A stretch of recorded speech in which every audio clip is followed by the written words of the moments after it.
Veronica Boza looked out the window of the music studio and then down at her iPhone. As she tapped the icon that would show her the weather forecast, the 39-year-old Nashville, Tennessee music producer hoped that tomorrow would be as clear and warm as today had been. Nashville's weather was usually predictable, but it was August of 2010, and just 3 months before, the city had been slammed by the worst flood in its history. Ever since then, Veronica had stopped taking for granted that every summer day would be hot and humid, and like so many other Nashville residents, she checked the weather report regularly now in case there were any other extreme weather events in the forecast. At the reassuring sight of a tiny yellow sun displayed on her smartphone screen, along with a predicted high for the following day of 92 degrees Fahrenheit, Veronica smiled. She and her 9-year-old son, Jordan, had already decided that if Saturday's weather was sunny and hot, they were going to spend all day at the community pool in their new neighborhood. After putting her phone away, Veronica gathered her things and began getting ready to leave the studio and head for home where Jordan was waiting for her. But on Veronica's way out the door, one of her coworkers reached out and put a hand on Veronica's arm. As Veronica stopped and looked questioningly at her friend, the woman asked quietly, "Hey, Veronica, is everything okay?" Veronica smiled, her warm brown eyes almost as dark as her hair.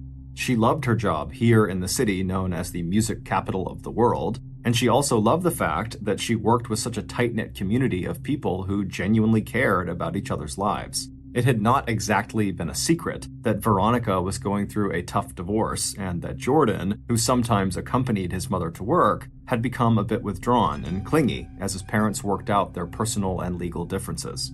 But when it came to her divorce, at least at work, Veronica tried not to dwell on the pain and personal difficulties she'd been experiencing. But even though she wasn't necessarily sharing these feelings at work, the fact was that Veronica was feeling some anxiety. She and her husband Tim had been married for 15 years. They had met and fallen in love shortly after Veronica had immigrated to the US from Italy in 1994. They had both been in their mid-20s when they met, and they both had big dreams. Tim was a construction worker who had plans to build a home remodeling business. As for Veronica, she wanted to work in the entertainment industry. And for the first dozen years of their marriage, their life together in north central Tennessee had been good. Tim did build up his business, and while Veronica worked some part-time jobs, she also went back to school and earned a degree in communications. And 7 years after getting married, Tim and Veronica had their only child, their son Jordan, who was the apple of his mother's eye.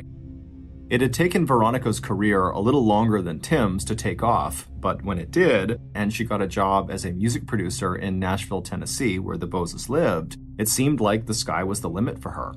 Veronica, who was not only beautiful with her dark hair and features and olive skin, also had that it factor that just made people like her and want to be around her. She was also a devout Catholic who hardly ever missed a Sunday service at her local church. But despite having this celebrity-like style and charisma, Veronica was very modest and never tried to put herself in the spotlight. And in her career, this was literally the case. Her job was to work behind the scenes with recording artists to help them make new music. And in 2009, Veronica was so in demand as a producer that she was asked to produce that year's Country Music Television Awards, which was a very big challenge. But Veronica did a great job, which really elevated her amongst her peers. But as Veronica's star was on the rise, Tim's career was starting to falter. And then, starting in 2007, the construction industry was rocked by the Great Recession. That's when the US housing market went from boom to bust, and large amounts of mortgage-backed investments suddenly lost value. And so around that time, Tim's construction and home remodeling business took a serious hit, putting a strain on the family. In addition to stress over their new financial problems, Veronica's job was becoming so demanding that she was working 10 to 14 hours every day. This while Tim suddenly found himself scrambling for any customers. By 2009, the pressure on the Bozas was just too much, and their marriage collapsed, and the couple filed for divorce. When they split, Veronica moved to an upscale neighborhood 30 minutes outside of Nashville, while Tim had to move back in with his mother. And even though both Tim and Veronica were in agreement on some things, they both loved Jordan and they both were ready to move on with new romantic relationships, the couple had reached an impasse while trying to negotiate a final settlement on child support and a custody arrangement. But finally, it seemed like those last two issues would be resolved, and that by September or early October of that year, the divorce would be final. So, when Veronica looked into her worried coworker's face that Friday afternoon as she was leaving work, Veronica just smiled at her friend and told her how much she appreciated her support, and she assured her that the whole divorce was going to be over soon and that everything would be okay. Her friend smiled back, relieved, and asked Veronica if she had any interesting weekend plans. And Veronica's face lit up as she told her friend that tomorrow she and her son were going to head to the pool for the day. A few minutes later, Veronica was settled into the driver's seat of her dark blue SUV. She reached into her purse, slipped on her sunglasses, and headed west, away from the noise and honky-tonk glamour of the city to Hermitage, a Nashville suburb named for its main landmark, the plantation where Andrew Jackson, the 7th president of the United States, had lived for more than 40 years. Her destination was a quiet, affluent neighborhood just 7 miles south of the famous plantation, a development called Bridgewater, where Veronica and Jordan lived in a 3-story pale brick colonial-style home with black shutters and a covered front porch supported by 6 white columns. Her 2-car garage was located in the back of the house, and she reached the garage by turning down a narrow dead-end street that ran parallel to the street in front of her house. As Veronica turned down that little dead-end road, she felt the same thrill she'd felt 4 months earlier when she'd bought the house. It was perfect for her and Jordan. Her neighbors were friendly but not intrusive, the wooden fence around her backyard gave her and Jordan plenty of privacy, and the whole place just felt very safe and secure. Veronica turned right into her driveway, and after parking her car in the garage, she headed inside to see her son Jordan. The next day, Saturday, went exactly to plan. Veronica and Jordan drove to the nearby community recreation center where the pools sparkled in the sunshine. As Veronica read and sunbathed, Jordan and the other kids splashed and played in the cool water. By the time they got home that afternoon, Jordan was tired and happy, and Veronica was tanned and rested. The next morning, Sunday, August 29th, Veronica bustled around the kitchen making breakfast for both of them. When they were finished eating, Veronica reminded her son to pack his overnight bag with anything special that he wanted to take to his dad's house. The plan that morning was that Veronica and Jordan would go to church, and then afterward, they would meet Jordan's father, Tim, in the parking lot, and he would take Jordan for the next couple of days. By 10 a.m., Veronica and Jordan were climbing into Veronica's car, and a minute later, they were on the road for the 20-minute drive to St. Edward's Church. On the drive, Veronica did her best to hide the stress she was already feeling about seeing Tim. She tried to think instead about her own plans for the afternoon. She and her new boyfriend, Brian, were going to visit Fall Creek Falls, a beautiful state park 2 hours southeast of Bridgewater. Veronica pictured the mountains and waterfalls, and by the time the church came into view, Veronica could feel herself relax, just a little. After parking the car, she and Jordan headed inside to their usual pew, where Veronica started glancing through the church bulletin and greeting other parishioners. After the service was over, Veronica and Jordan said their goodbyes to Father Breen. The elderly priest nodded encouragingly at Veronica.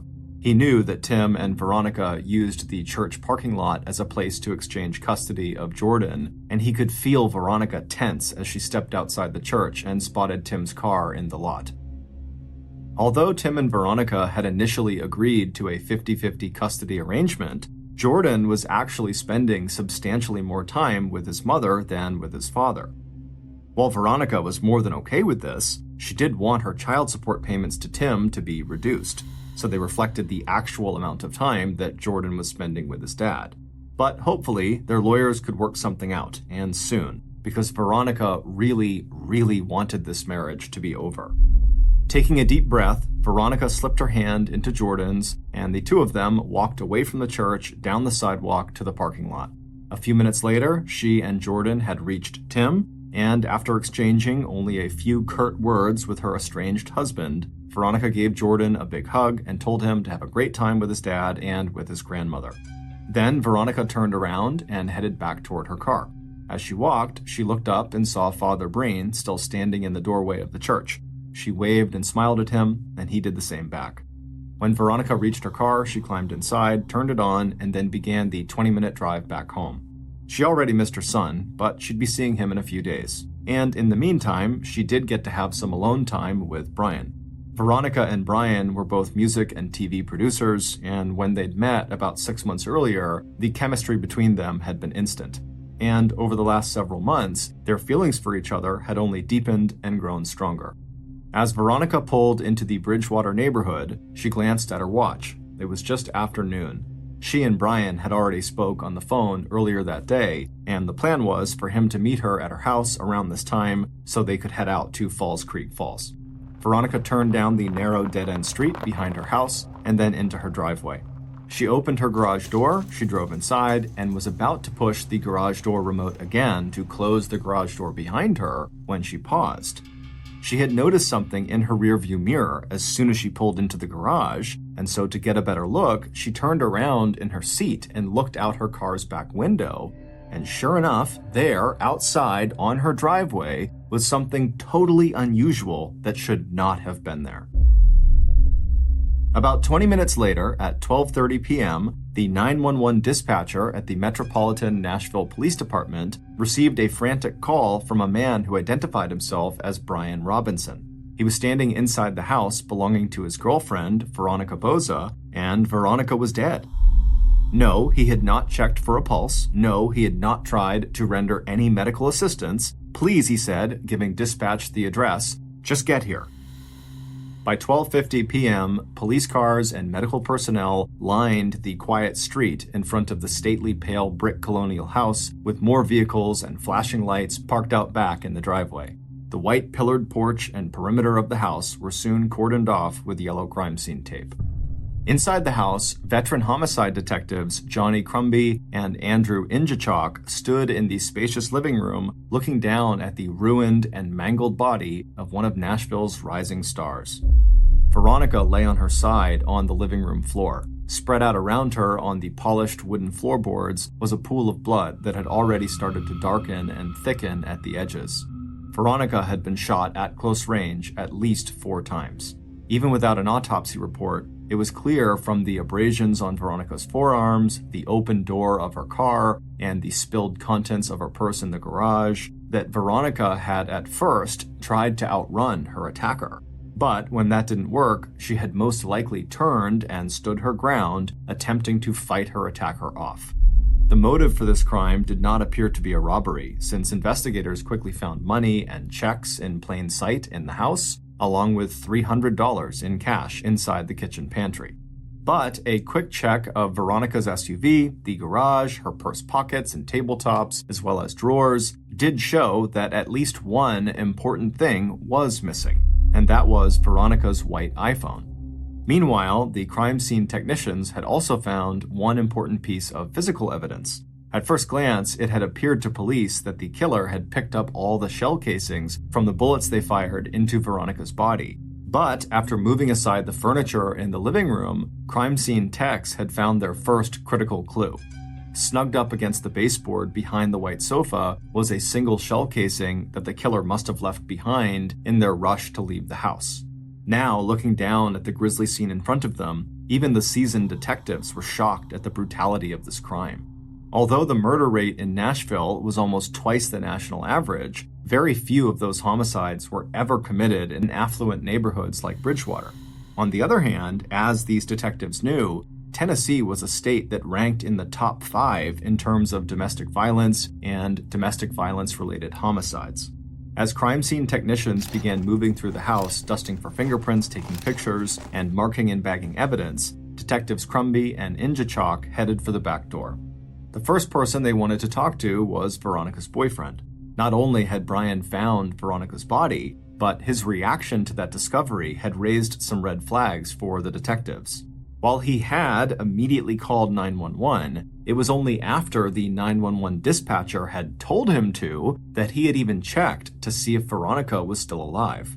And after telling the dispatcher, no, Veronica had no pulse, Brian had ended the call and then immediately gone into the downstairs bathroom to wash his hands before stepping outside to wait for the police. As detectives stepped outside, they noticed that already Veronica's neighbors had begun to gather in stunned groups at the front and back of Veronica's house. Police knew it would not take long for a sense of fear and anxiety to overwhelm these families who, up until now, had felt so safe in this tranquil suburban haven with its sparkling pool and well-tended nature trails. Standing in the driveway, the detectives spotted Brian, whose apparent shock had now given way to grief. But despite his obvious distress, when the detectives asked Brian to accompany them to the police station for a formal interview, he immediately agreed to the request. Before leaving, the detectives went back inside the house to give instructions for investigators to start interviewing neighbors and putting together a timeline of when the crime had been committed. Investigators also needed to track down Veronica's coworkers and friends in case they had any information that would help police understand what was going on in Veronica's life that might have been a motive for her murder. And they also wanted police to search everywhere for Veronica's phone, along with any other electronic equipment like computers or tablets. Without access to the physical phone, the detectives wanted access as soon as possible to her cell phone records, which would show who she had spoken to that morning, and the records would show when her iPhone had been used last. 15 minutes later, the detectives and Brian walked into the nearby Hermitage police station. Once inside the interrogation room, the detectives did not waste any time. Detective Crumby pressed Brian about his whereabouts that morning and what he saw and did when he arrived at Veronica's house at 12:30 that afternoon. When Brian told them about a phone conversation he'd had with Veronica at about 11:50 a.m. as she was driving back from church, detectives exchanged a meaningful glance. If Brian's phone records confirmed that statement, they had just narrowed down the window of time during which Veronica had been killed to sometime between noon and 12:30 when Brian arrived at the house. That window would be narrowed even further when Veronica's cell records showed that Veronica had made a second call after she talked to Brian. She had called a friend, and the second conversation had ended at 12:08. So if Brian himself was not the killer, then Brian must have arrived on the scene literally just minutes after the killer had left. Hoping to clear his name, Brian tried to offer up any information he thought could be useful to their investigation. He said when he had arrived at Veronica's house, he immediately noticed that her garage door was open and she never left it open. Brian also told detectives that after making that call to Veronica at 11:50 a.m., he had stopped by a convenience store to buy some snacks for him and Veronica to enjoy on their outing they had planned for that afternoon, and he had left that store at 12:15, and he thought maybe the store had a surveillance camera that would back up his story and give him an alibi. As to why he did not try to offer any medical assistance to Veronica, Brian said that when he saw all the blood and bullet wounds, he just assumed that she was dead. And after talking with the dispatcher and checking for a pulse, Brian could not stand to have Veronica's blood all over his hands, so that was why he stepped into the bathroom to wash them. Brian then told police that the person they should be interviewing was Veronica's estranged husband, Tim. Brian told detectives that the couple was in the middle of a bitter dispute over money and custody arrangements, and so Tim would have a lot more reason to kill Veronica than he, Brian, would. Before letting Brian leave the station, police requested a DNA swab, fingerprints, and access to Brian's phone records, and Brian complied right away. While detectives did not have any evidence that would allow them to detain Brian, they also did not have any evidence that completely eliminated him as a suspect. After ending their interview with Brian, the detectives again moved quickly. They wanted to talk to the next person of interest on their possible suspect list. Hopping into their car, they headed north to tell Tim Boza that his wife had just been murdered.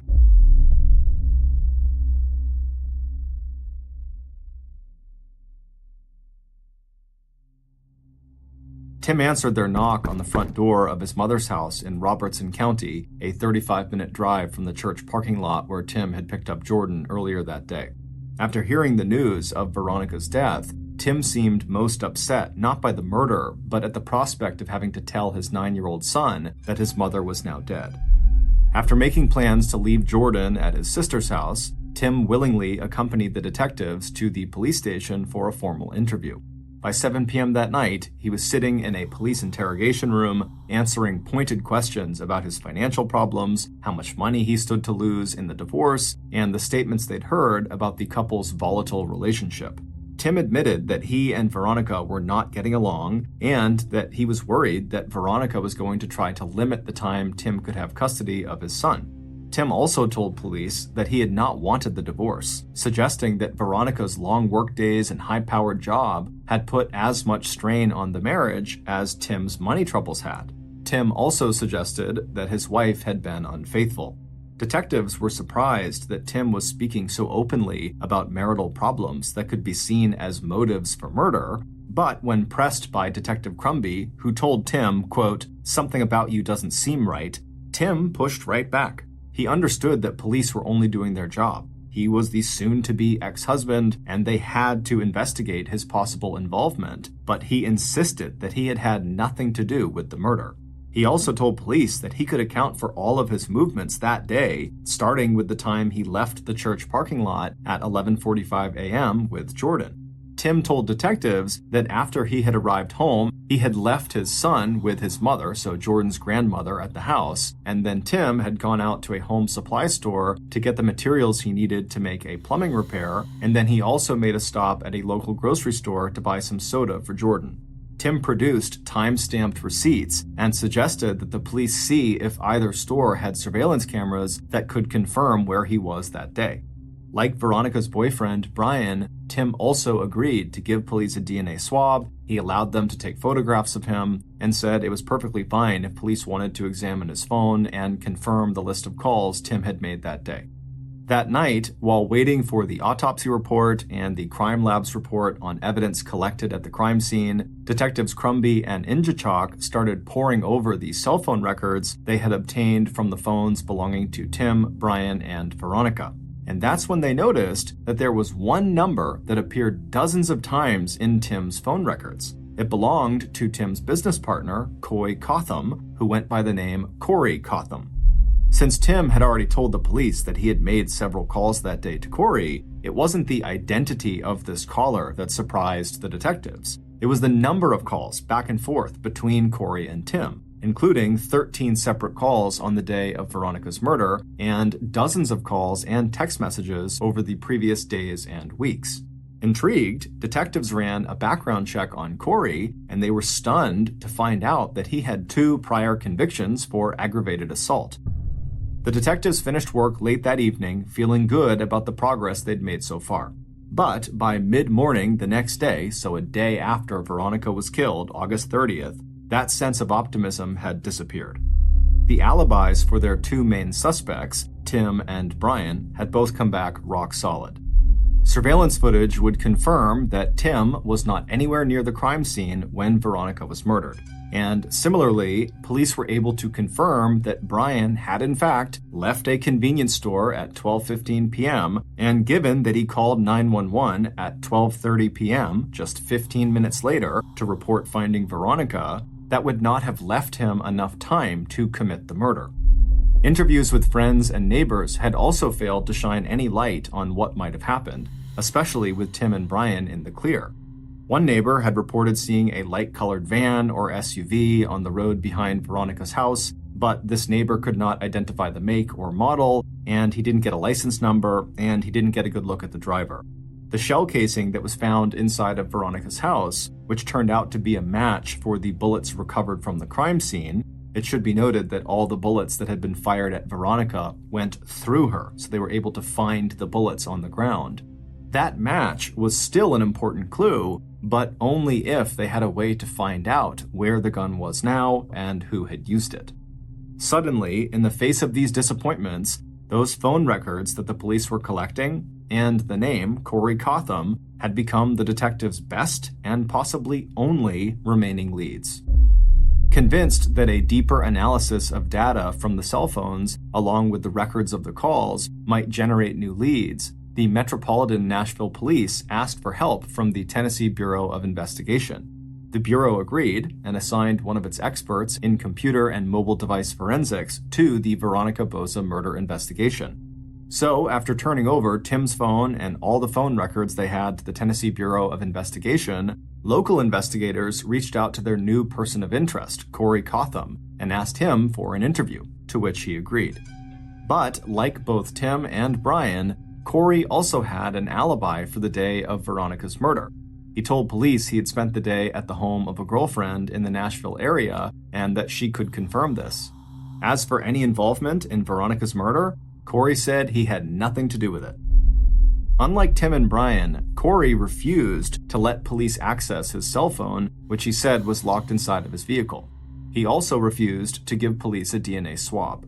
The detectives, who now wondered if maybe Corey had also been involved in some kind of a relationship with Veronica, responded by getting a search warrant that would allow them to impound Corey's car and examine everything inside of it, including his phone. They also got a warrant for a DNA swab and photographs of Corey.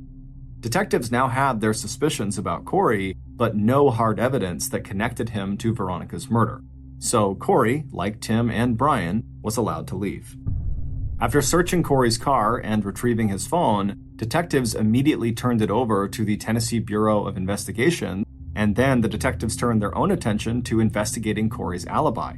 Using the phone number Corey had given them, they contacted Corey's girlfriend in Nashville, Jenny Addington, who agreed to meet them in the parking lot of a shopping mall near her home. And then, once again, detectives hit a dead end. According to Jenny, she had worked an overnight shift on the night of August 28th, and then when she came home the next day at 7 a.m. on August 29th, so the day Veronica was killed, Corey was sleeping in her bedroom. And at the time of the murder, sometime between 12:08 and 12:40 p.m., Jenny was making lunch for Corey, who spent the day with her inside of her apartment.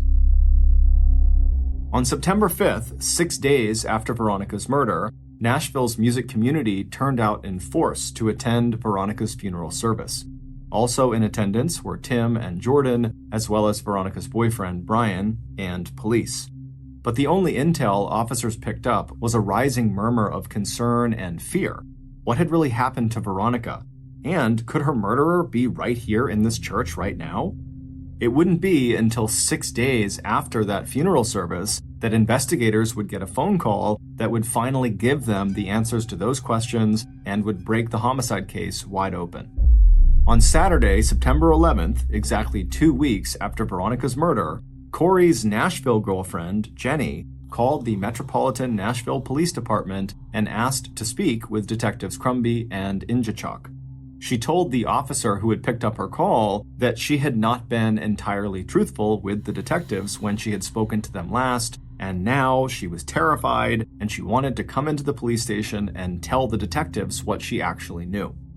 Based on the new statement Jenny would make to detectives on September 11th, along with an analysis of cell phone data that would map out the actual physical location of Veronica's iPhone both before and after her murder, this is a reconstruction of what actually happened to her on the day she was killed.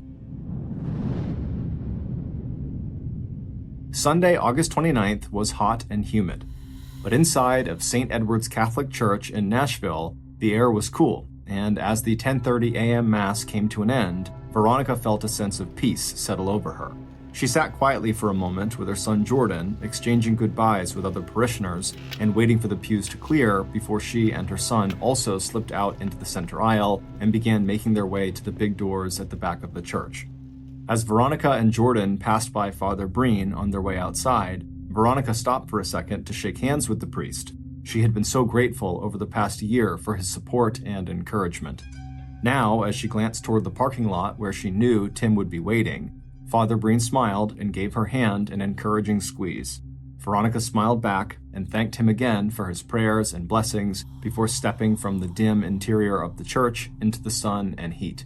Outside, Veronica's killer watched from a distance as Veronica and her son walked hand in hand across the church parking lot to where Veronica's estranged husband, Tim, waited for them, his arms crossed, leaning against the side of his car. The killer had already spent hours following Veronica on other occasions, still waiting for the right opportunity. But this morning's setup looked promising. The child would be out of the picture, and as Veronica turned away from Jordan and Tim to walk over to her own car, she looked relaxed and didn't even seem to notice her surroundings or her killer. And that was unusual because Veronica's killer was such a big guy, he was 6 foot 5 inches tall and nearly 300 pounds, that people did tend to notice him wherever he went. And usually he welcomed the attention, just not now. The killer smiled, satisfied with how things were going so far, and watched as Veronica pulled her phone out of her purse and started tapping her screen as she walked the final distance across the lot to her car. A few moments later, Veronica disappeared into her SUV and started up the engine. As she maneuvered her car out of the parking lot and out onto the expressway that was the fastest route from the church to her home, where she and her boyfriend Brian would soon meet, Veronica did not notice the light-colored large SUV that had slid into the lane several cars behind her. The killer knew where Veronica was headed next, and so he quickly passed her vehicle and rushed all the way to the turnoff into her neighborhood, the Bridgewater development, before Veronica got there. By now, the killer had spent enough time spying on Veronica that he knew she liked to park inside of her garage, and then she would enter her house through the door in the garage that connected to the kitchen of the house. The killer also knew that Veronica always immediately closed the garage door behind her after she pulled her car inside. So he pulled into a nearby alley and waited, knowing that he would have to move very quickly once she arrived and pulled her car down the driveway into the garage so that he did not get blocked out by the closing garage door. And sure enough, as soon as Veronica arrived at the development and pulled into her driveway, her killer was on the move. As the garage door slowly opened, he pulled his van right into the driveway behind her. He caught a quick glimpse of Veronica's face in her rearview mirror, and he saw her eyes widen in sudden alarm. Then he was out of his car, gloves on, hat pulled down low, and a tactical sleeve covering most of his face. As the man calmly walked with great long strides into her garage, Veronica scrambled out of her car, dropping her purse and all of its contents onto the floor. Then she stood up and ran to the door that connected the garage to her house, and she opened it up. But before she could get through that door and lock it behind her, her attacker had lunged and caught her by the wrist. Adrenaline now flooding through Veronica's body, she twisted violently out of his grasp and then flung herself forward, falling first into the kitchen, and then after getting back onto her feet, she lunged even farther into the house, into the living room. As she did this, she and her attacker, who was still right behind her, smashed into tables and chairs and paintings and knocked things off counters and tabletops in the wall, until finally, in the living room, Veronica's killer grabbed hold of her arm again, and he spun Veronica around to face him while he simultaneously raised his pistol and began firing. At least 4 shots were fired from the killer's high-point semi-automatic weapon. One of the bullets hit Veronica's right shoulder and arm, breaking bones before exiting her body. A second bullet entered above and behind her left ear and then exited on the other side of her head between her right ear and forehead. Another bullet that had entered her left ear ricocheted inside of her skull and then exited just above her right eye. The killer, seeing Veronica now bleeding out on the polished wood floor of her living room, knew without a doubt that the 2 shots he had fired into her head were lethal. Pausing only to catch his breath, Veronica's killer quickly scooped up the spent shell casings from the floor before taking off back to the garage and grabbing Veronica's white iPhone off the garage floor before jumping into his large SUV. Later that day, the killer would call a friend and ask for instructions on how to unlock an iPhone and also how to remove the battery from an iPhone. But for now, as he was making his escape, the killer simply powered off Veronica's iPhone, put it in his pocket, and then drove as casually as he could out of the Bridgewater development and headed back to the expressway and began driving towards Nashville. Earlier that same morning, Jenny arrived home from her overnight shift, not at 7 a.m. as she had first told detectives, but at about 9:30 a.m. Her boyfriend, Corey, was not there at the time. Tired, Jenny immediately showered and then went right to bed. Because she lived with roommates that she did not entirely trust, Jenny actually kept her handbag with her in the bed as she slept. It contained her wallet and her car keys. At some point that morning, shortly after Jenny had climbed into bed, Jenny woke up to find Corey bending over her. When he kissed her and told her he was going out for a little while, she wondered sleepily if he was also slipping his hand under her covers to grab the keys to her minivan. But since her only concern at the moment was just to go back to sleep, Jenny turned over again and closed her eyes. She didn't wake up again until mid-afternoon. That was when Corey woke her and told her he wanted to take her out to an early dinner at a restaurant near Nashville called TGI Fridays. They got into Corey's car, a champagne-colored Cadillac Escalade with a vanity license plate that read Big Man, and headed off for their evening out. At some point along the way, a thin white phone slipped off the console of Corey's Escalade and landed on the floor. Jenny leaned down, picked up the iPhone, and put it back on the console next to the black Android phone that she recognized as Corey's. She didn't ask him where the white phone had come from. Jenny knew that Corey had all kinds of business dealings with all kinds of people, and she suspected that some of that business and some of those people were pretty shady.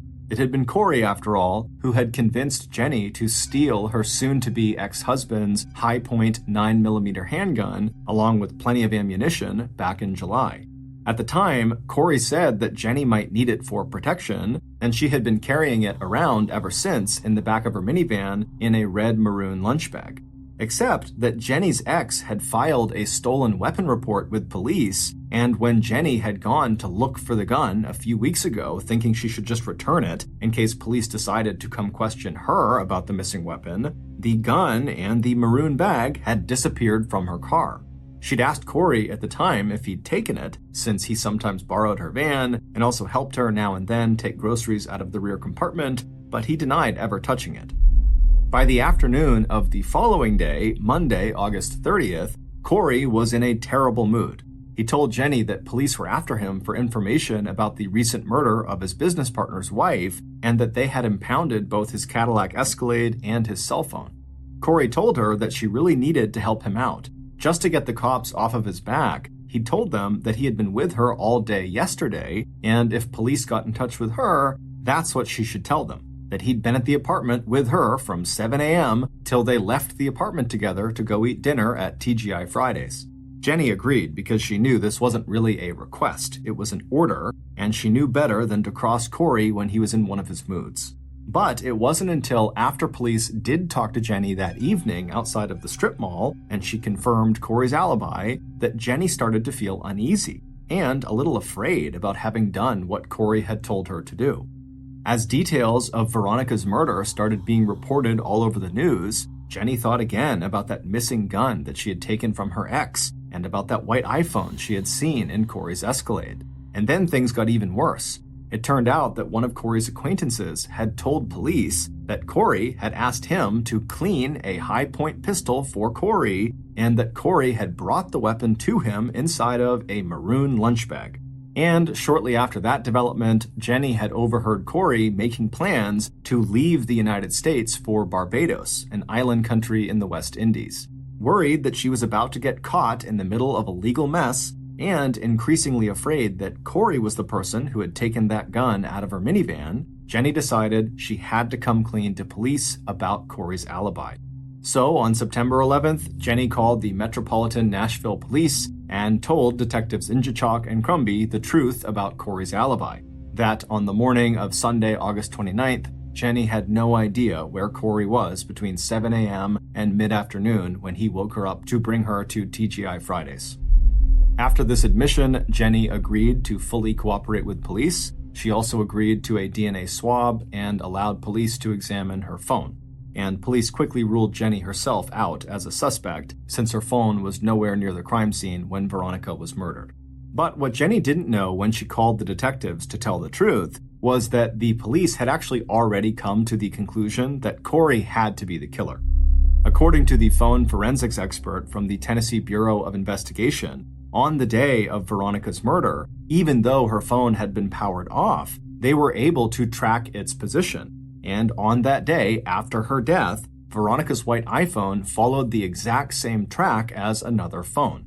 And that phone was Corey's black Android. It would turn out Jenny's suspicions were correct.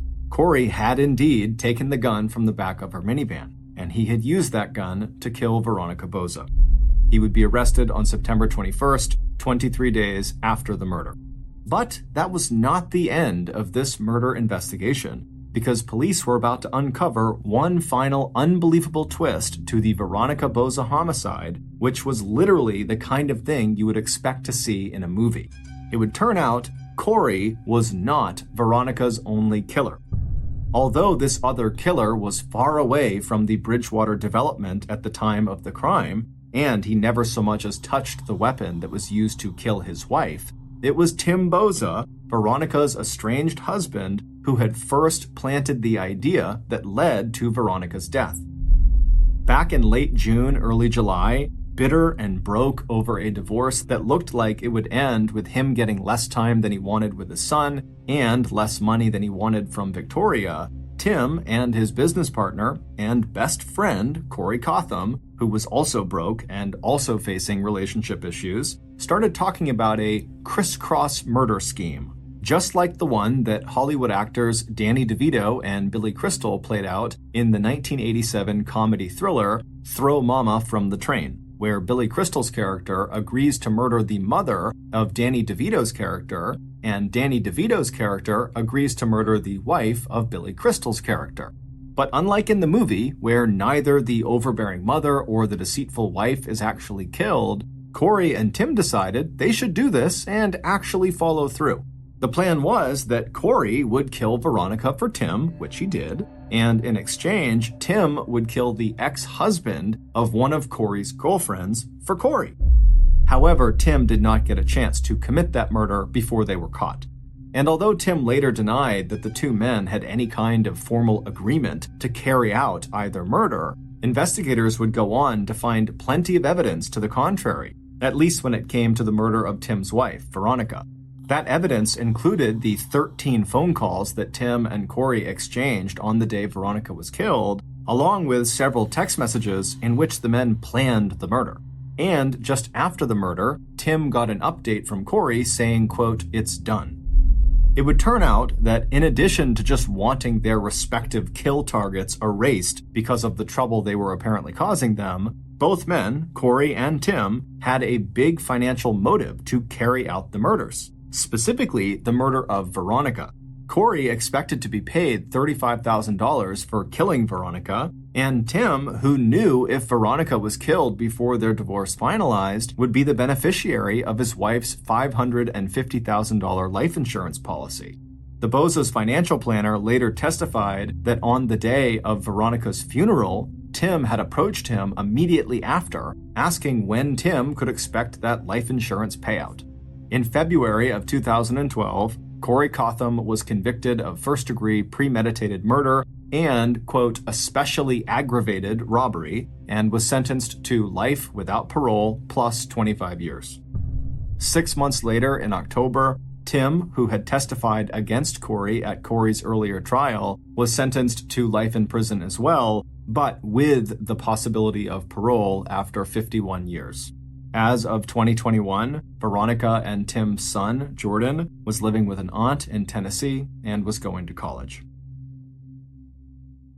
IQ, which stands for intelligence quotient, is a measure of someone's intelligence. To find your IQ, you need to take an official IQ test, which gives you an IQ score. The vast majority of people will score about 100 as their IQ, and so that's considered to be the average intelligence for any given person. But a very small number of people will score somewhere between 130 and 160. And so that's considered to be a very high IQ. Those are very, very gifted people. And then there is an even smaller group of people that score above 160. And so that is the genius class. Anybody who scores above 160 is literally a genius. To give you a sense of just how rare that is, Albert Einstein, who is largely considered to be one of the smartest people to have ever lived, he was not even considered a genius, at least not by his IQ. He was about 160, so right on the cusp of geniusness. But as we will learn from this story, having an exceptionally high IQ does not make you immune to making unfathomably bad choices.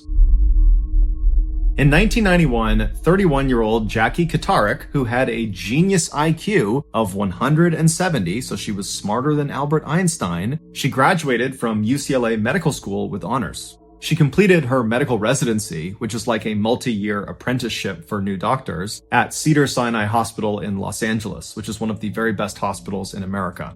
After that, she opened her very own practice just north of LA in a town called Bakersfield, California, and she also became a part-time professor at her alma mater, UCLA.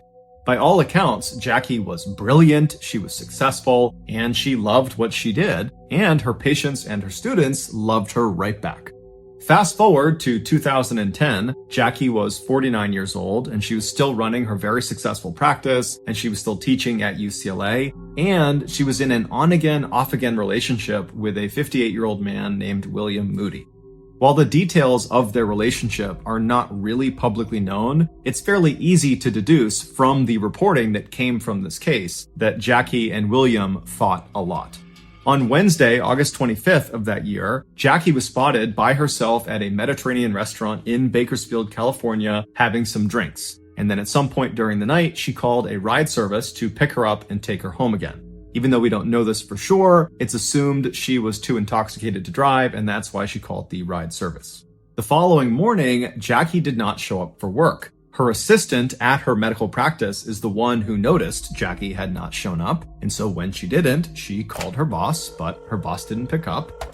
And so after a couple of failed attempts at getting in touch with Jackie, this assistant called Jackie's boyfriend, William. And so William, he picks up the phone, and when the assistant asks him, hey, have you seen Jackie? She has not come into work today. William actually says, yes, I saw her last night.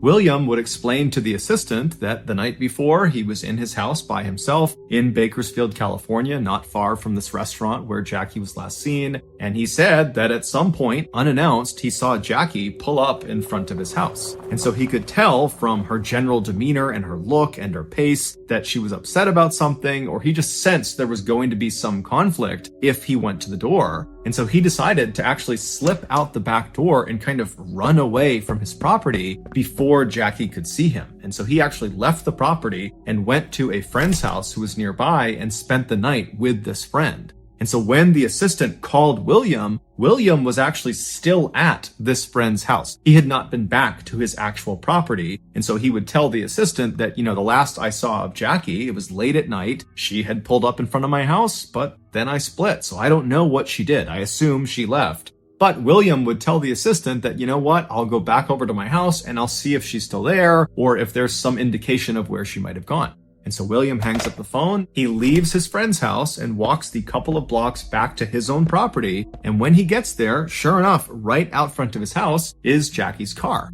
Now, William knew his house was locked and Jackie didn't have a key. And so Jackie must just be sitting in her car waiting for him to return. And so William walks up to the car expecting to see Jackie and expecting probably to fight about something. But when he gets up to the car, Jackie's not in there.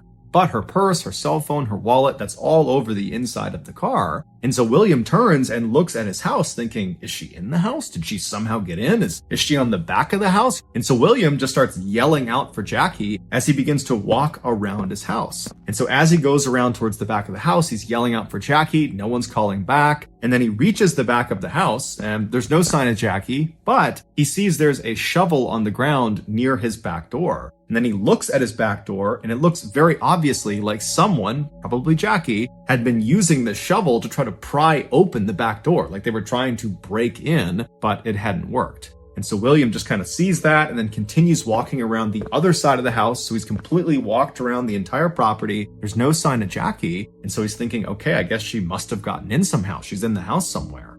And so William goes to the front door, he unlocks his front door, he goes inside, and even though he knows all of his doors have been locked, all the windows are locked, he's kind of on edge because he's thinking she's got to be in here. But he walks through his house and there's no sign of Jackie, and there's no sign that anybody else had been in there since he was last in there. And so he's totally puzzled because it doesn't really make any sense that Jackie's car is out front, but he's thinking, okay, maybe she got here and then she called a ride service and went somewhere else, I'm sure she's fine.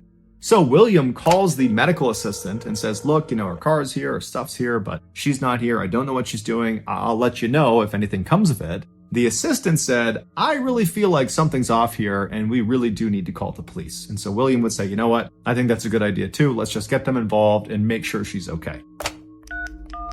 And so they call the police, and the police start by going to Jackie's residence. But Jackie's not there, and there's no sign of her. The neighbors haven't seen her. And so the police go to William's household, and they search Jackie's car, and they search William's house and the surrounding area right outside. But there's really no clues as to what actually happened to Jackie. And so after the police talked to a bunch of neighbors and friends and family, they just told William and this medical assistant that at this point, they just need to wait, and that hopefully Jackie will just come out of wherever it is she's hiding or wherever she's gone. Maybe she's upset. Maybe she was fighting with William and she's run off somewhere, but we just gotta wait and see what happens. 2 days later, Jackie was still unaccounted for. No one knew where she was. No one had heard from her. No one had seen her when William's friend went over to his house. William, the day before, so 24 hours after Jackie had been reported missing, he had left the country on a prearranged trip. But he was not being looked at as a potential suspect or having anything to do with Jackie's disappearance, and so he was allowed to go. And so this friend had been asked to go to his property to feed his fish. And so he shows up on Saturday, that's 48 hours after Jackie has been reported missing. He goes inside the house, and immediately he is hit with this terrible smell inside of William's house. And so he's covering his face and he's walking around the house trying to figure out where the smell is coming from. He thinks it could be the fridge. Maybe something's rotting that's fallen out or the door's open or something, but it's not the fridge. He goes to the trash. It's not the trash. He goes to the fish. It's not the fish. He makes his way over to the fireplace and he realizes that's where the smell is coming from.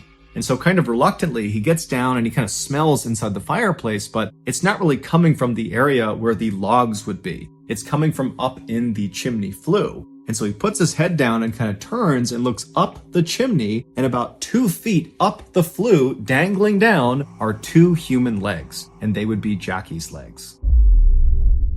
It would turn out a few days earlier, when Jackie was at that restaurant drinking by herself, she did call that ride service to come give her a ride home, presumably because she was too intoxicated to drive. But before they showed up, Jackie just got into her car anyways and drove to her estranged boyfriend's house. And so she gets there. William, meanwhile, is sneaking out the back and running off to his friend's house. Jackie does not see him. She makes her way up to the front door and presumably tries to knock and get William's attention, but when no attention is given to her and it seems like no one's inside, she decides she's going to try to get into the house. And so the front door was locked, the windows were all locked, she got to the back door, and that was locked, so she tried the shovel and tried to pry it open, but it didn't work. And so eventually, Jackie climbed up the permanent ladder that's on the back of the house. There isn't much online describing this permanent ladder. It could be a fire escape or it could be some sort of lawn decoration, but there was something on the back of the house that you could climb up if you wanted to. And so Jackie climbed up this permanent ladder and actually got onto the roof. And then when she was on the roof, she walked to the center where the chimney was, and there was this cap over the top of the chimney to prevent things from going into the chimney. She removed the cap and then lowered herself feet first into this chimney. Now, it's unclear how quickly she descended this chimney, but eventually she got stuck because the width of this chimney was not uniform. It started fairly wide at the top and then narrowed as it went down. And so at some point, as she went down feet first, she would have gotten completely wedged. It wouldn't have mattered if her hands were above her head or by her side, because either way, they were useless. She couldn't bend her arms, and there was nothing to grab onto, so her arms couldn't do anything. And then below her, there was nothing for her feet to push onto. And so she was totally stuck. And since William was not in his house, he had left, there was no one there to help her. And so Jackie probably started screaming for help, but as soon as she did that, and she exhaled that huge scream, her chest would have constricted from exhaling, and that would have shrunk her chest, making her thinner, and she would have dropped a little bit farther into the chimney. And then when she breathed back in again, her chest would not be able to expand back to its original position because the chimney would be restricting her. It's like this brace that's around her chest that as she gets lower and lower and lower, it gets tighter and tighter and tighter. And so her lung capacity is shrinking second by second. And as her lung capacity shrinks, she would not have had the lung strength to emit a loud enough sound to get anybody's attention. Basically, she couldn't scream. She couldn't take in a big enough breath to scream out. And so she was just stuck in this totally compromised position in this claustrophobic little chimney where she could do nothing but wait and hope maybe William or someone took notice of the fact that she was in here, even though, again, she couldn't get anyone's attention. And so most likely she would have begun rationing her breaths because, again, every time she breathes out too much, she goes farther and farther, making it harder and harder to breathe. And at some point, starting on Thursday night, she would have heard William in the house. He would have been only a few feet away from her, but she can't make a sound loud enough to get his attention. And we know she was alive by Thursday night because neighbors heard someone faintly yelling help on Friday night. So nearly 48 hours after she got stuck in the chimney, it's believed she was still alive. And those neighbors, when they heard that faint call for help, they assumed it was kids in a nearby pool, and so they didn't do anything about it. When they found out what had happened, they thought, you know what? It was coming from that chimney. That's where we heard it coming from. Jackie would die shortly after the neighbors heard her calling for help because she was dead by the time the friend found her in the chimney the following day on Saturday. Jackie would die from mechanical asphyxia, which is basically suffocation, but it's caused by some physical obstruction. And in this case, it was the chimney. The chimney literally crushed her chest to the point where she could no longer inflate her lungs. It would take firefighters approximately 5 hours to break this chimney down to finally retrieve Jackie's body. No charges were filed against anyone for Jackie's death. It was ruled to be an accident caused by an unbelievable error in judgment by an unbelievably brilliant woman.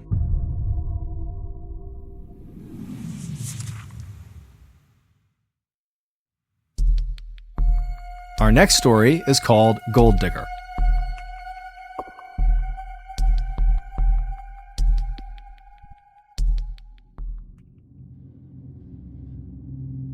In July of 1988, 18-year-old Adriana and her husband, Jay Dickinson, were living in Anchorage, Alaska, just 1 month after getting married in Nevada.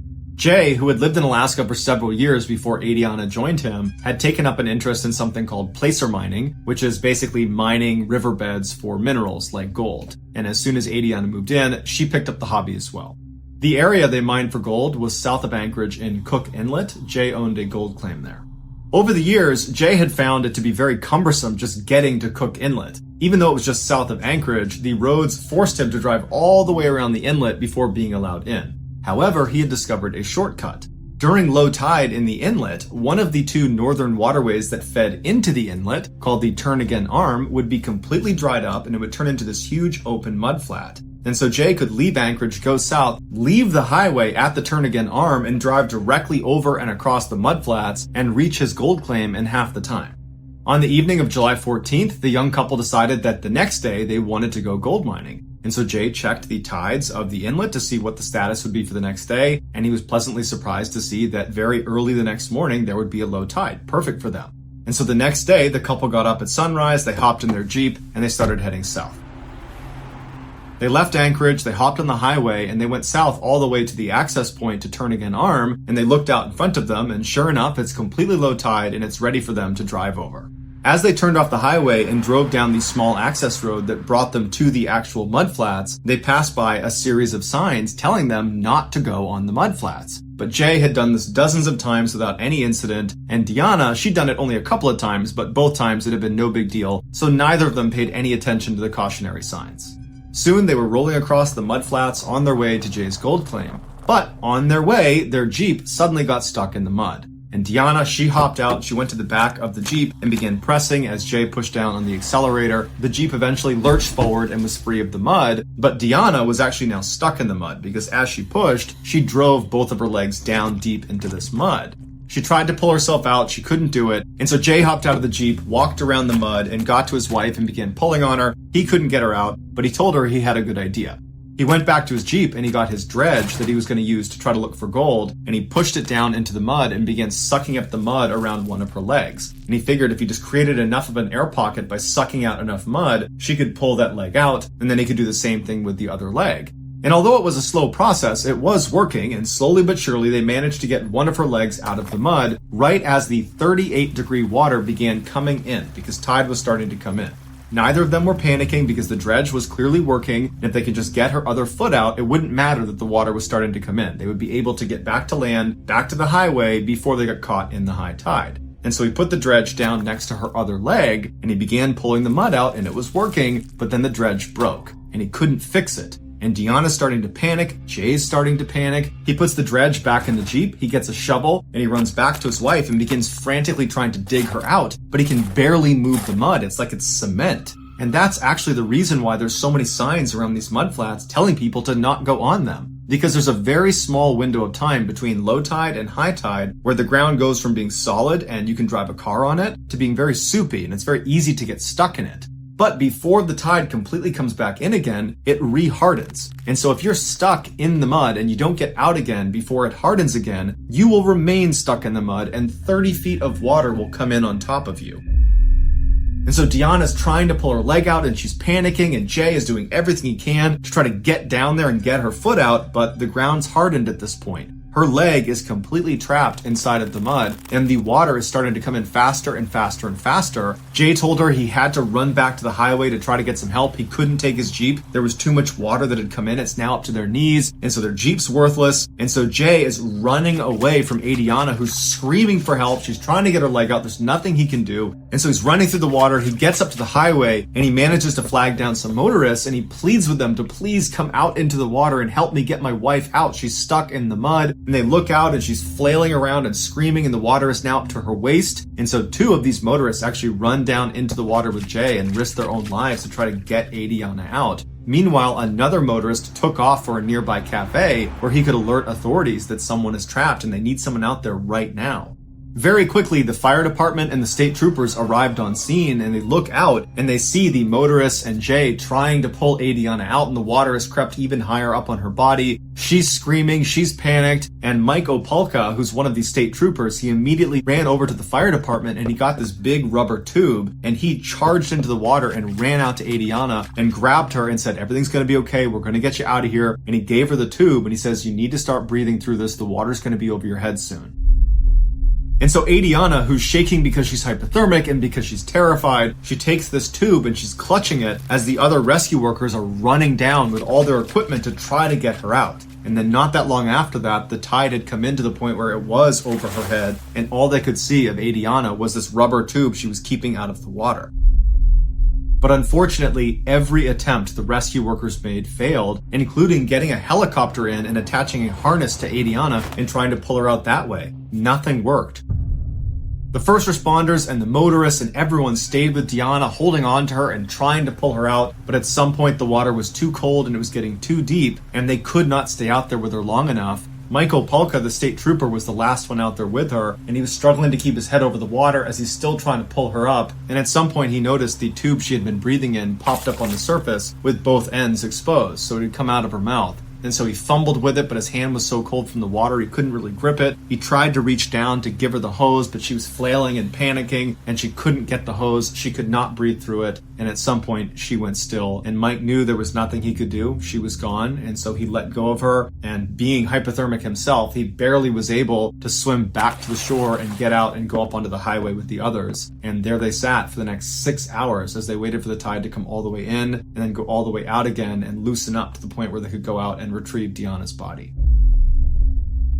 Unfortunately, had authorities been alerted to Deanna's situation a little bit earlier, they could have got a special water pump out to the mudflats, and it would have been able to get her out even if the mud was hardened. But by the time that pump arrived on scene, it was already too late. The water was well over Deanna's head, and she had already let go of the tube.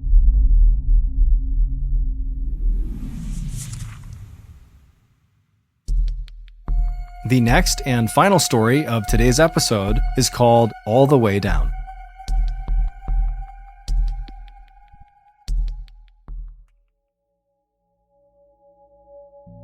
Midday on June 10th, 1981, an Italian man and his 6-year-old son walked to the edge of their property in Frascati, which is an area in Italy known as the hub of Rome's local wine industry.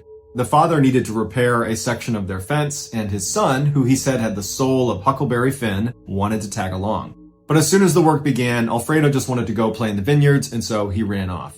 And the father didn't think much of it because his son always played in the vineyards and just figured he would see him back at the house. When the father finished up the work around 7 p.m. and walked back into his house, he was surprised that Alfredo wasn't there. And so he asked his wife, have you seen our son? And she said, no, can you go out and find him because dinner's going to be on the table any minute. So the father goes back outside, expecting to see Alfredo come running out from behind some hiding place, but he doesn't, and he yells out for his son and doesn't get a response, and so he begins walking his property and yelling for Alfredo, and he's not finding him, and so after 2 hours of looking, he finally just calls the police.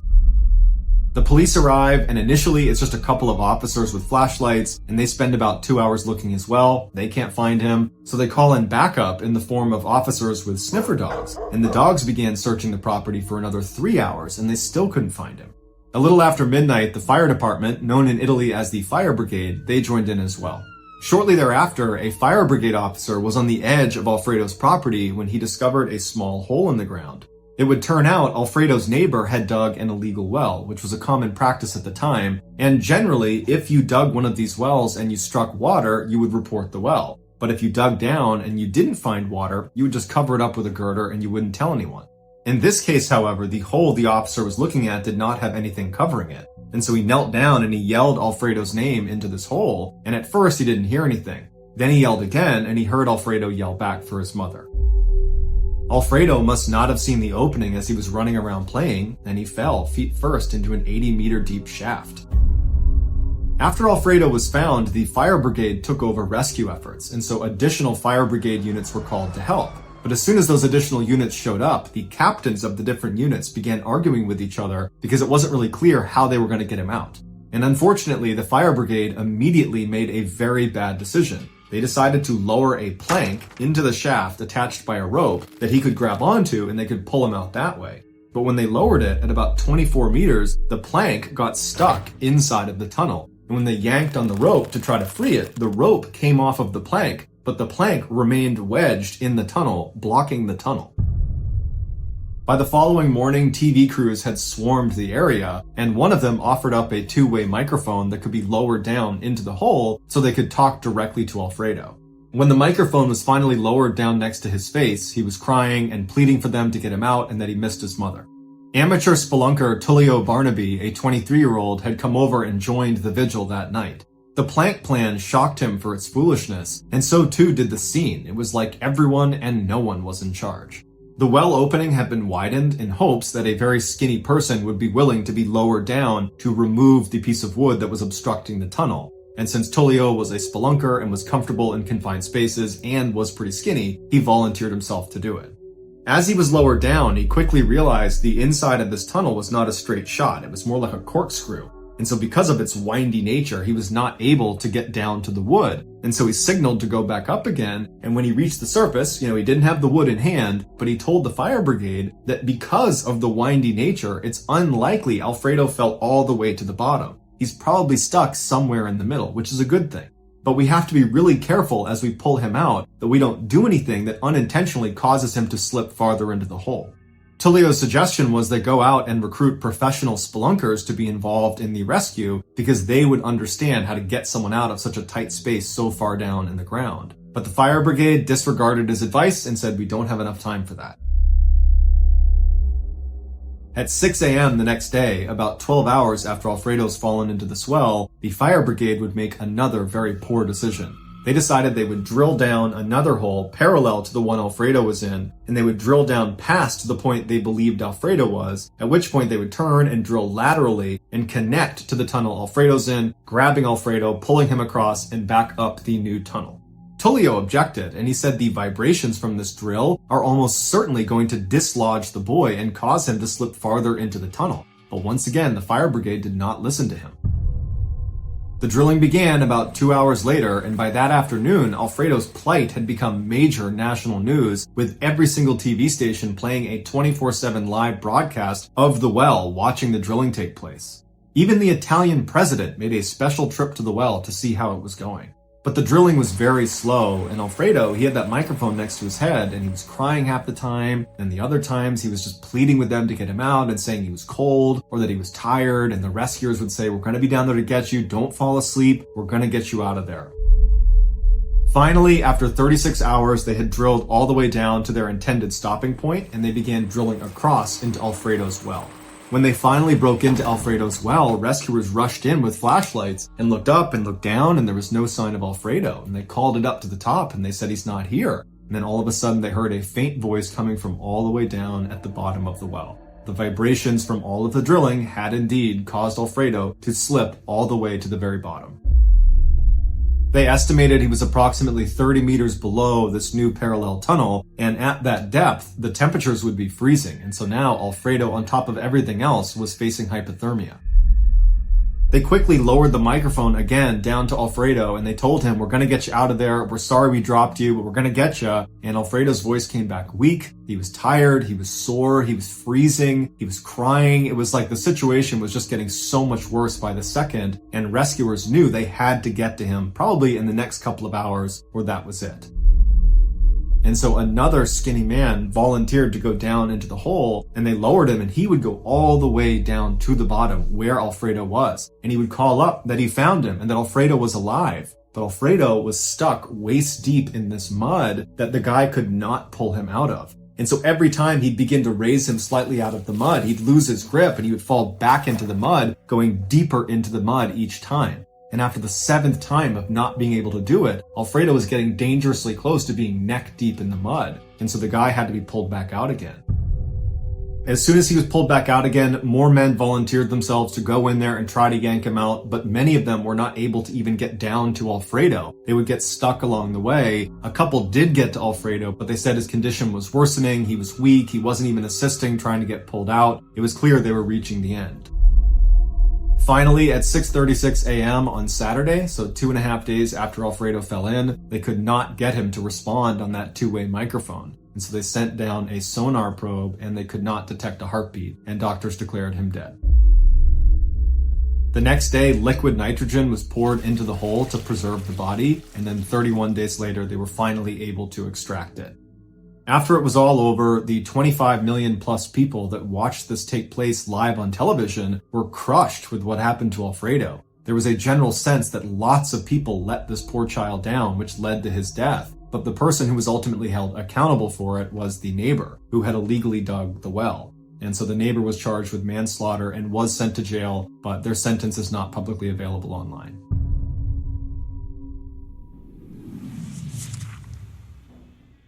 Was closing in on a hot 90 degrees Fahrenheit in Philadelphia, Pennsylvania, as Ray Brennan pulled open the heavy glass door of the Bellevue Stratford Hotel on July 21st, 1976.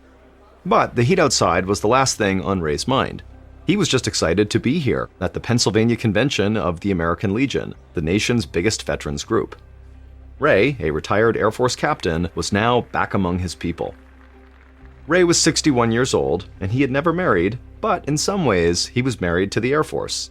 His career spanned more than 2 decades, from the eve of World War II until 1960, when heart troubles forced him to retire.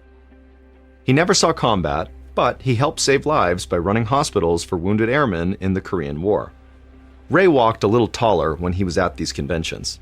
He knew that to an outsider, this gathering of more than 4,000 Legionnaires might look like a bunch of older men and women with graying hair, a lot of them wearing uniforms that didn't fit quite as well as they used to. But Ray knew that the people in the huge marble lobby in front of him were the everyday heroes who had risked their lives serving their country from World War II to the Vietnam War. And Ray was one of them. To all these veterans, he was Captain Ray Brennan, bookkeeper for American Legion Post Number 42 in Towanda, Pennsylvania. As Ray straightened his shoulders and began his first round of handshakes with old friends, he felt a twinge of regret. Ray knew that if he had not had that second heart attack in 1960, he'd still be on active military duty until mandatory retirement at 64 years old. Still trim and fit, Ray was sure he still had what it took to wear the uniform. But Ray gave himself a shake to snap out of it. He knew he had a good life. Even his years out of the military were not so bad. A passionate seashell collector, Ray had been asked by the Smithsonian Institution to help organize the National Shell Collection. He even got a seashell named after him. And anyway, Ray had been looking forward to this convention for months, and now that he was actually here, he didn't want to waste time regretting the past. For the next 3 days, Ray had a great time, telling stories, listening to speeches, and catching up with people he loved over dinner and drinks. Then, on July 24th, he made the 180-mile drive back home to Towanda, a town of 3,000 people near the New York border. 2 days after he had returned from the convention, Ray was sitting in his kitchen, still talking about the convention to his sister, Maisie Travis, when suddenly, Ray stopped talking mid-sentence and clutched his chest. He had the shooting pain that felt almost like it was burning, and it left Ray breathless and struggling to keep from falling out of his chair. His sister, Maisie, dropped her newspaper and grabbed her brother by the arm to steady him, and she said she would call Ray's doctor right away. But Ray really didn't want the help. He was terrified of having another heart attack, but this pain, it just felt different. It felt like his heart was just racing. He was sure it would just pass. Shuffling slowly into the living room, Ray collapsed into his favorite armchair, and he told his sister that he was just worn out from all the socializing and eating too much rich food and staying up too late swapping war stories, and that he really just needed to close his eyes and let this thing pass. And before long, Ray fell asleep. But when he woke up from his nap, Maisie could tell that Ray was worse, not better. His face was pale and it was getting harder for him to breathe. By the afternoon, he was literally gasping for breath, which really frightened Maisie. So Maisie sat down next to him in his armchair and insisted that he go to a hospital. Ray still hated the idea, but his breathing was getting so labored that he was getting scared too, and so he reluctantly agreed. They slowly walked out to her car, and then after getting inside, Maisie drove him to a hospital in the next town over.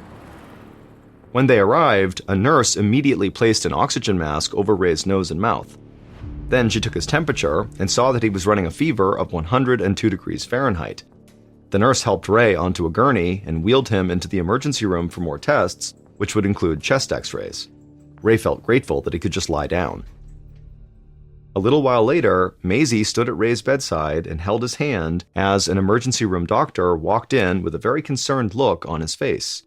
The x-ray they had taken showed that Ray had a dangerous buildup of fluid in his lungs. That's why Ray was gasping for breath. The doctor asked Maisie to please step out for a moment, and then once she had, the doctor told Ray that he was going to drain the fluid in his lungs himself. The doctor helped Ray sit up and lowered his gown to expose his ribcage, and then the doctor grabbed a long hollow needle from a nearby instrument tray. Ray winced in pain as the doctor inserted that long needle between Ray's ribs and into the space around his lungs. And then soon, the doctor was using that needle to suction out some of the fluid, relieving the pressure Ray was feeling. And for a few minutes after this procedure, Ray breathed a lot easier. But it didn't last. Within a half hour, Ray was gasping again and spitting up pinkish foam from deep inside of his lungs. The doctor drained the fluid again and again, but each time the liquid came right back. The doctor had never seen anything like it. It was almost like Ray was drowning in his own fluids. The doctor explained to Maisie that her brother's heart condition had already weakened him, and now his respiratory system was crashing and there was little doctors could do if they couldn't remove the fluid. His condition would only get worse. And so the doctor told Maisie that he did not think Ray would live much longer. Maisie choked back tears as the thought of losing her sweet-natured brother sunk in. Ray had always been so careful of his health ever since his heart problems forced him to retire young. How could he now be at death's door? Less than a week later, and 80 miles away, Dr. Ernest Campbell stood in an examination room in Bloomsburg Hospital. His patient, a 48-year-old World War II veteran named Sam Morris, was running a high fever and having difficulty swallowing. Dr. Campbell feared that Sam might have typhoid fever, a brutal and extremely rare disease that often comes from swallowing sewage-contaminated water. Campbell had seen a lot of this disease when he was working for the Peace Corps in Kenya, but it was almost unheard of in the United States. The doctor asked Sam what he'd been doing prior to getting sick, and Sam would say that he had attended a convention in Philadelphia, and while he was there, he suffered a terrible headache and decided to come home early. As he spoke, Sam mentioned that 2 other veterans who'd attended the same convention had also been admitted to Bloomsburg Hospital. In fact, he'd seen one of them being wheeled past his room. Maybe they should be checked out too, Sam suggested. Dr. Campbell paused for a moment, wondering if there might be a link between the 3 men's illnesses. After he finished examining Sam, the doctor looked up the other two veterans. He found that they all had very similar symptoms, and one of the men, an 82-year-old widower named Bill Baird, was even sicker than Sam. It was all but impossible for all three men to have typhoid fever. Campbell knew something else, maybe something doctors had never even seen before, was preying on these men. Dr. Campbell consulted with the other men's doctors and ordered the same tests for all three veterans. The lab promised they would get the results back as soon as possible.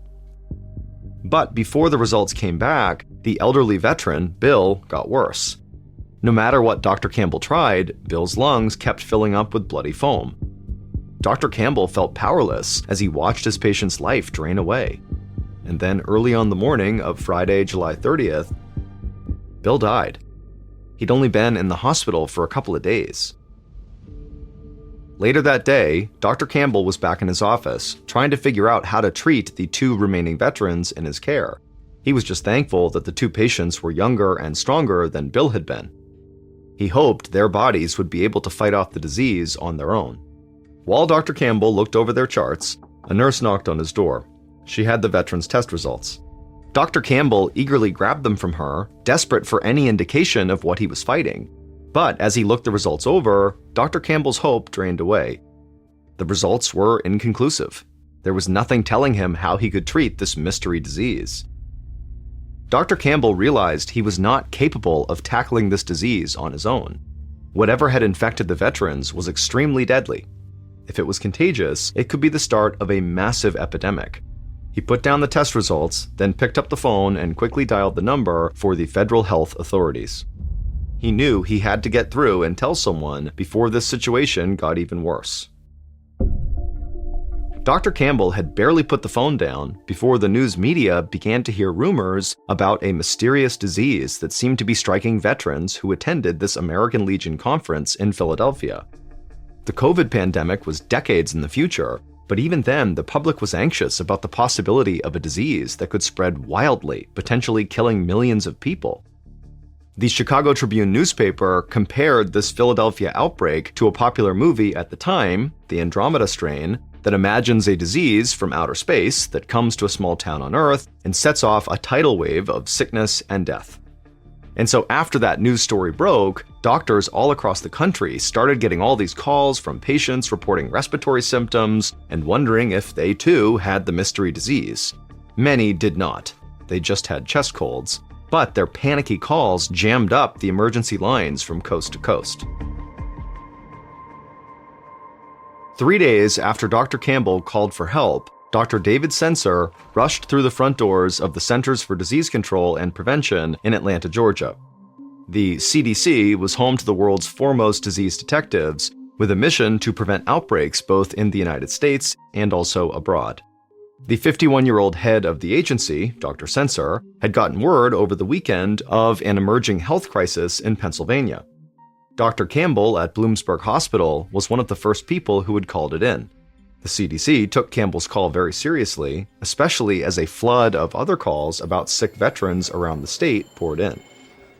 Despite the early hour, the building was buzzing with activity. Phones were ringing off the hook, and staff were running around passing documents to each other. Dr. Sensor reached his office, where several senior officials were waiting for him.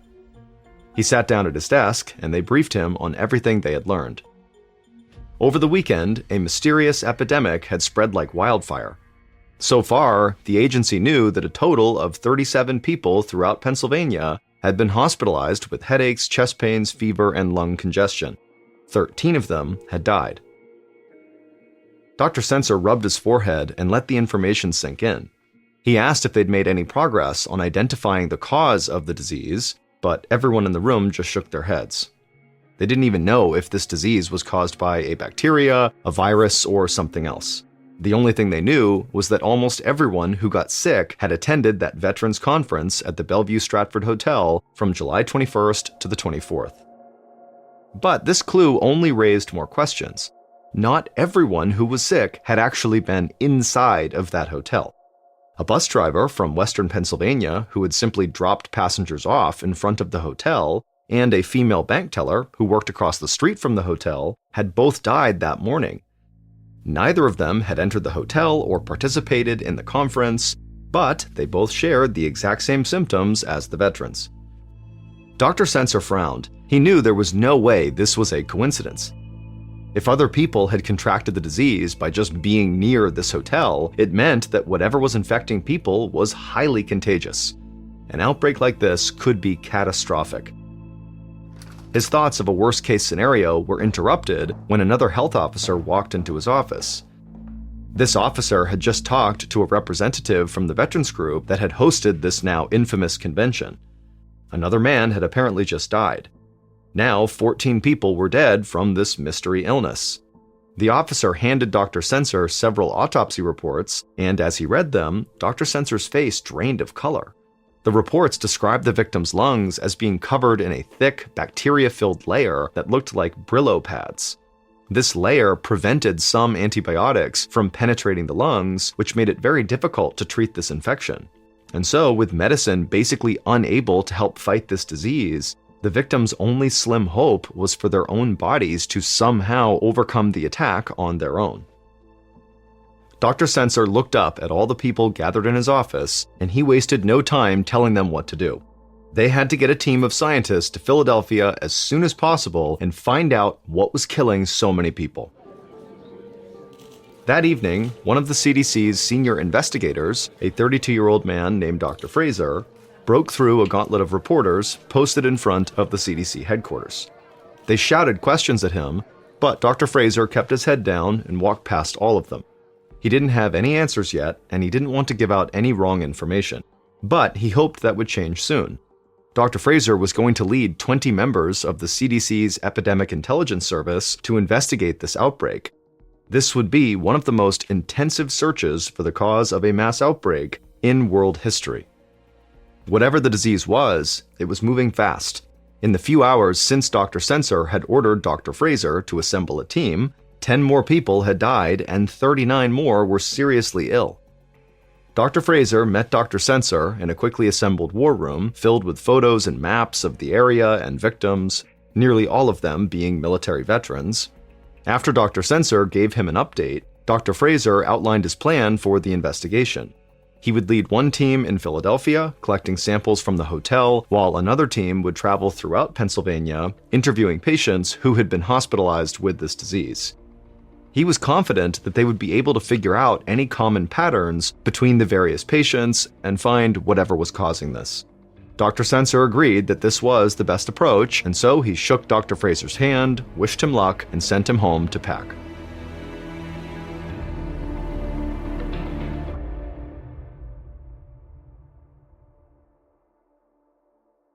The next day, Dr. Fraser and his team of investigators wore gloves and protective masks as they entered the grand lobby of the Bellevue Stratford Hotel. Just 2 weeks earlier, it had been packed with veterans and their families.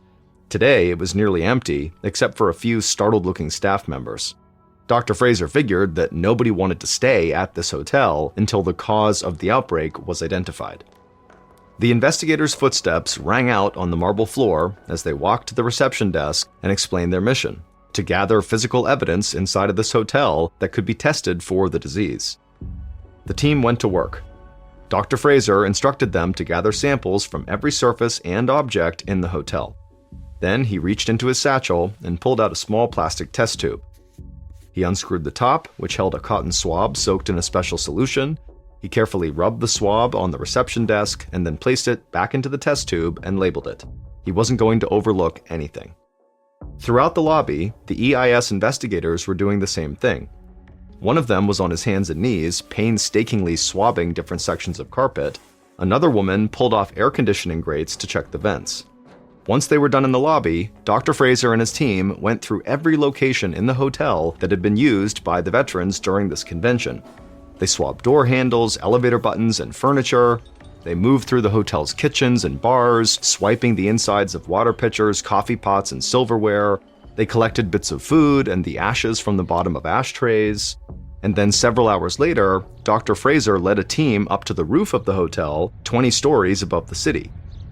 The hot August sun beat down on all of them as they scraped up bird droppings next to a large cooling tank. Dr. Fraser thought that sick pigeons might have carried the virus and maybe somehow transmitted it to the veterans, and so that's why they had to check the droppings. A little while later, the team was relieved to return to the cool lobby of the hotel. They sealed their samples in a container to be sent back to the laboratory for examination. The answer to what caused the deadly disease had to be somewhere inside one of those test tubes. Once the samples were collected, they were sent straight to the CDC's lab in Atlanta. Dr. Sensor had assembled some of the country's best scientists to test them for every disease imaginable.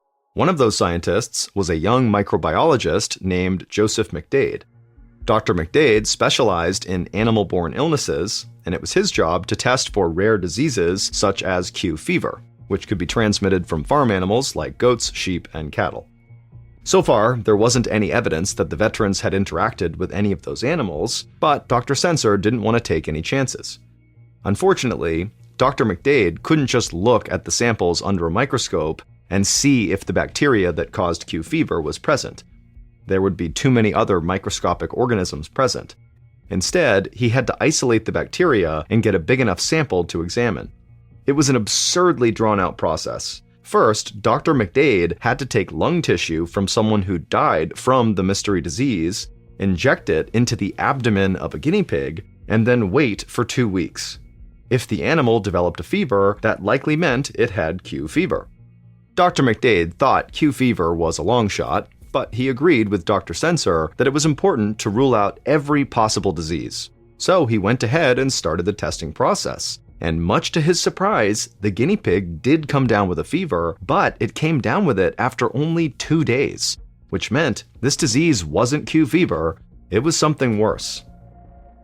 But when he looked at the samples under the microscope, Dr. McDade saw nothing. Except for a few scattered bacteria, the sample was completely clean. Just to be sure, he repeated the process, testing for other types of bacteria, but nothing showed up. Dr. McDade assumed that whatever was causing the guinea pig's fever was not a bacteria, but figuring out what it really was landed outside of his expertise. And so he passed along his results to Dr. Sensor, hoping someone else could make more sense of it. If they didn't, he wasn't sure how they'd solve the deadly infection. But over the next few weeks, no answer emerged. On August 20th, 1976, so almost 3 weeks after the first cases of this mystery disease were reported, CDC head Dr. Sensor sat in his office in Atlanta. He looked at the inconclusive test results that were spread across his desk. Despite the CDC's best efforts, they weren't any closer to solving this mystery. Dr. Sensor had other teams scour over Dr. McDade's guinea pig's bacteria samples, but nothing out of the ordinary had appeared. David Fraser's samples from the Bellevue Stratford Hotel had also revealed nothing, and they had conducted extensive interviews with patients to check for commonalities, but those interviews had not offered any new clues either. Although they'd been able to rule out certain diseases like typhoid, the plague, and miscellaneous viruses, they were no closer to figuring out what was causing this outbreak. Aside from a few bacteria that naturally occurred in the environment, they had found no evidence of anything unusual. And in the meantime, people kept getting sick. All told, 226 people had been infected by this mystery disease, and the death toll had now climbed to 34. The public was getting more scared by the day. An assistant brought in a stack of newspapers and magazines. Dr. Sensor groaned when he saw the headlines. An article from Time magazine called the disease, quote, "the Philadelphia killer," end quote. The CDC's inability to provide an answer to the terrifying illness only fueled people's fears, and some began to turn to conspiracy theories. Dr. Sensor eyed the thick stack of pink messages on his desk. The CDC had been flooded with calls ever since the investigation began. People from all over the country phoned in with questions, tips, and general panic. Some wondered if it was an attack from a foreign adversary. Even the FBI had called. While there was no sign it was an act of bioterrorism, it couldn't be completely ruled out either, and that made people nervous. Dr. Sensor couldn't blame them.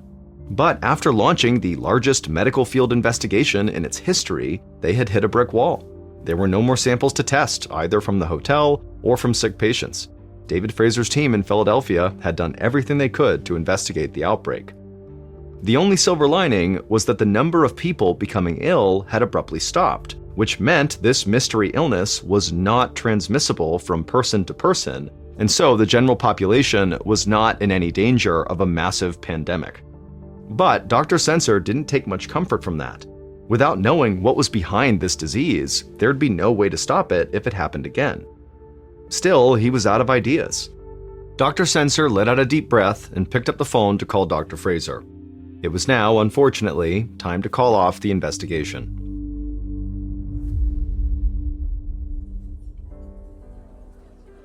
Five months later, in December of 1976, Joseph McDade, the microbiologist who had conducted the Q fever tests, poured himself a drink at a holiday party in Atlanta. Dr. McDade was ready for the year to end. The past few months had been deeply frustrating.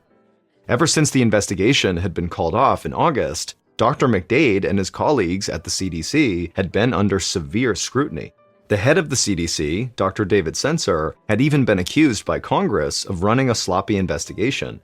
Public confidence in the health organization was at an all-time low, and Dr. McDade didn't know how they could get anyone to trust them again. As Dr. McDade chatted with some friends, someone tapped him so hard on the shoulder that he almost spilled his drink.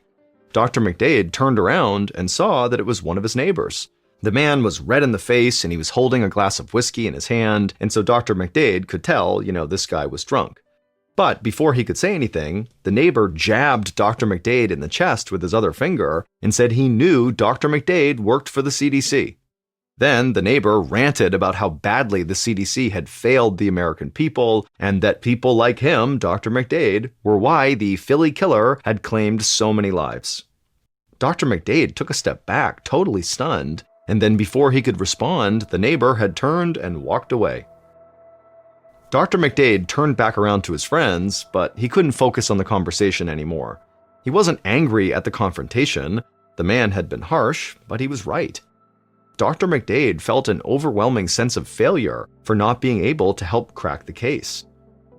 For the rest of the week, that feeling of failure stayed with Dr. McDade until he couldn't take it anymore. One day during the week between Christmas and New Year's, Dr. McDade headed to his lab at the CDC. No one else was there. Dr. McDade stood alone in a dark room surrounded by lab tables and microscopes. A string of blinking lights on the ceiling and a half-empty gift basket were the only reminders that it was the holidays.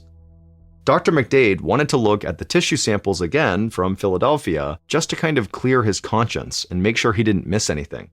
So he pulled out the samples that he'd tested back in August and he slid them one by one under the lens of his microscope. And once again, they were completely clean, except for a few stray bacteria shaped like little rods. Over the summer, he'd assumed these stray bacteria had accidentally gotten mixed into the samples. It was impossible to avoid some level of contamination. Now, Dr. McDade wasn't so sure and wondered if there was more to them. He grabbed a few more slides from deep storage that he hadn't examined before, but they all looked the same. There were just a few rod-shaped bacteria floating around in each sample. But then, Dr. McDade examined one last slide from the lung tissue of a deceased veteran, and when he looked at it, he saw something that shocked him to his core. There weren't just a few of the rod-shaped bacteria. There was a giant cluster of them, far too many to be random contaminants. The answer had been in front of him the entire time.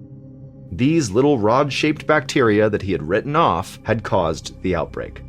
But before he could tell anyone, he had to be 100% sure he was right. So Dr. McDade grabbed more slides from the freezer and started running more tests.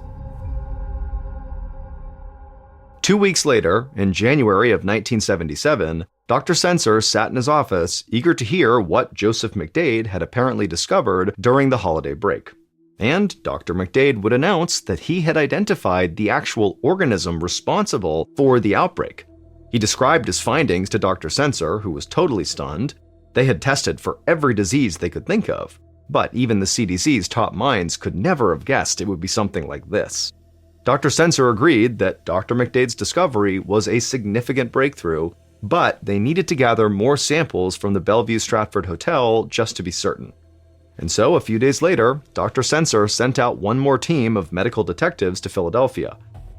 And during this search, the The crew went straight to the roof of the hotel, and there they took a sample from a very specific area.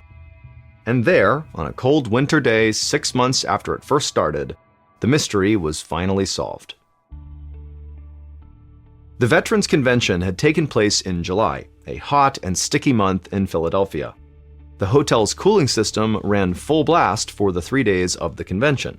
The cooling towers up on the roof were old and hadn't been maintained recently, allowing the water inside that was used for air conditioning to grow warm and stagnant. It had created the perfect environment for new bacteria to thrive, in a thin coating of slime commonly known as pond scum. Normally, the bacteria in pond scum doesn't make people sick, because people don't inhale it. That's why you can usually swim in lakes, ponds, and other freshwater sources without coming down with this particular deadly disease. It's only deadly if it becomes aerosolized, which means being turned into a spray. And in the summer of 1976, that's exactly what happened. When the hotel's air conditioning system kicked on, the bacteria, which had grown in the cooling tower's warm water, was transported down through the system's pipes. It was then sprayed out as cooled air all over the thousands of veterans inside the hotel. Everyone who inhaled the air at the convention was breathing in bacteria-ridden water droplets. That included people like the bus driver and bank teller who had both died. They hadn't even gone into the hotel, but they had been exposed to the infected mist that had come off the cooling tower and fell onto the sidewalk below. Not everyone who inhaled the mist got sick, including most of the hotel's employees and other guests. This was likely because they were younger or did not have any other health risks that made them more susceptible to this bacteria. Now, nobody knew about this deadly mist because right after the convention, the air conditioning filters at the hotel had been cleaned. That's why the team of EIS investigators didn't find bacteria when they scoured the hotel for samples. But after Joseph McDade's discovery, they finally tested the cooling tank's interior, which had been missed before when they were doing all those samples. In the slime coating on the inside of the tower, they found the deadly bacteria that Dr. McDade had originally seen under his microscope. This bacteria was named Legionella in reference to the convention's attendees, the mostly male veterans who were all members of the American Legion. The condition they developed is now known as Legionnaire's disease, and while there are still occasional outbreaks today, thanks to the efforts of the CDC, Joseph McDade, and even the angry neighbor at the holiday party, this disease is now treatable and much less fatal. But that all came too late for Captain Ray Brennan, the conference attendee who had to retire early from the service because of his heart issues. Surrounded by his 2 brothers and 4 sisters, including Maisie, Ray died just before sunrise on July 27, 1976, holding one of his beloved seashells in his right hand. The official cause of death was listed as a heart attack, but he went down in history as the first of the 29 victims of Legionnaire's disease.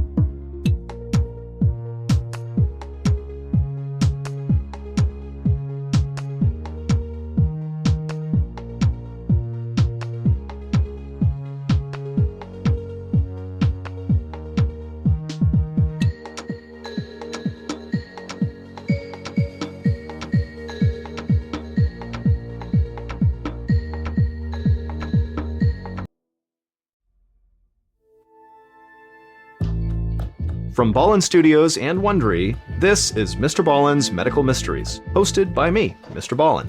A quick note about our stories: we use aliases sometimes because we don't know the names of the real people in the story, and also, in most cases, we can't know exactly what was said, but everything is based on a lot of research.